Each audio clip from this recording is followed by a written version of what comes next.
चारों तरफ हम एक ही खबर सुन रहे हैं। भारी वर्षा होने के कारण जहां दिल्ली ने 40 साल का रिकॉर्ड तोड़ दिया, तो वहीं उत्तराखंड में कई मामले भूस्खलन के सामने आए हैं, तो कहीं बाढ़ जैसे आपदाएं आने के मामले सामने आए हैं। आखिर इसका कारण क्या है और ये क्यों हो रहा है, आइए जानते हैं। इस भारी वर्षा होने के पीछे पश्चिमी विक्षोभ यानी कि वेस्टर्न डिस्टरबेंस को जिम्मेदार माना जा रहा है। अब ये वेस्टर्न डिस्टरबेंस क्या होता है, आइए समझते हैं। वेस्टर्न डिस्टरबेंस मध्य महासागर मेडिटेरियन सी के पास जन्म लेता है। मेडिटेरियन सी के पास लो प्रेशर वाला एरिया क्रिएट होता है और वहां पर मौजूद हवा वेस्टर्न लेफ्ट सील के माध्यम से, यानी कि वो हवाएं जो वेस्ट की तरफ से आती है और ईस्ट की तरफ जाती है, इनके माध्यम से ये हवा भारत की ओर चलकर आती है। और जब ये हवाएं हिमालय रीजन के पास पहुंचती है तो हिमालय रीजन में स्नोफॉल होता है तथा उत्तर भारत के प्लेन एरिया में भारी वर्षा देखने को मिलती है। और इस बार भारत में इस वेस्टर्न डिस्टरबेंस के साथ मानसून भी जुड़ गया, जिसकी वजह से इतनी ज्यादा वर्षा देखने को मिल रही है।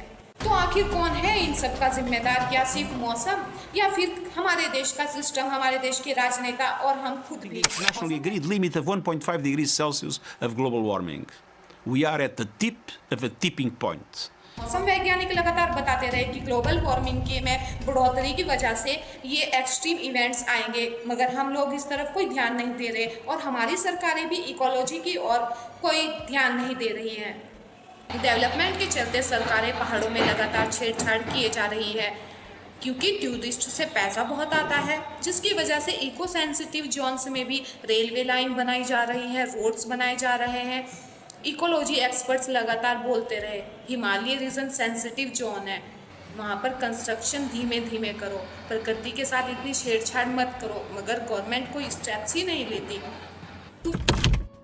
दूसरा कारण रहा हमारे देश का इंफ्रास्ट्रक्चर, जो कि शायद उतना अच्छा नहीं है जितना होना चाहिए, क्योंकि किसी भी आपदा आने का कोई समय नहीं होता, मगर उस आपदा के आने से पहले हमें बहुत सारे इंतज़ाम करने होते हैं, जिसकी वजह से हम उस आपदा का सामना कर सकते हैं। मगर हमारे देश का इंफ्रास्ट्रक्चर कैसा है और क्यों इस आपदा को नहीं सहन कर पाया? अब कोई भी आपदा आती है तो ये सरकार की जिम्मेदारी है कि वो उससे लड़ने के लिए तैयार रहे और अपने देश के नागरिकों की रक्षा करे। इसीलिए हम सरकार भी चुनते हैं ताकि वो हमारी रक्षा करे।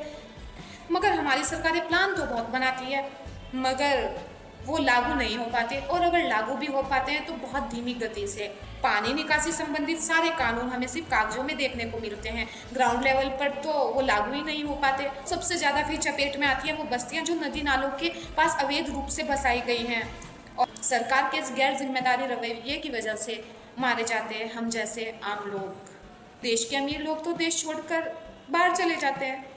इसीलिए कोई भी सरकार चुनने से पहले हमें ये सारी बातें जरूर सोच लेनी चाहिए, क्योंकि हम सरकार को सिर्फ इसीलिए चुनते हैं ताकि वो हमारी रक्षा करे और हमारे जीवन स्तर में बढ़ोतरी हो, हमारा जीवन स्तर अच्छा हो। आज के लिए इतना ही। वीडियो अगर अच्छी लगी हो तो ऐसी इन्फॉर्मेटिव वीडियो और देखने के लिए चैनल सब्सक्राइब करना ना भूलिएगा। मिलते हैं नेक्स्ट वीडियो में। Keep watching, keep learning.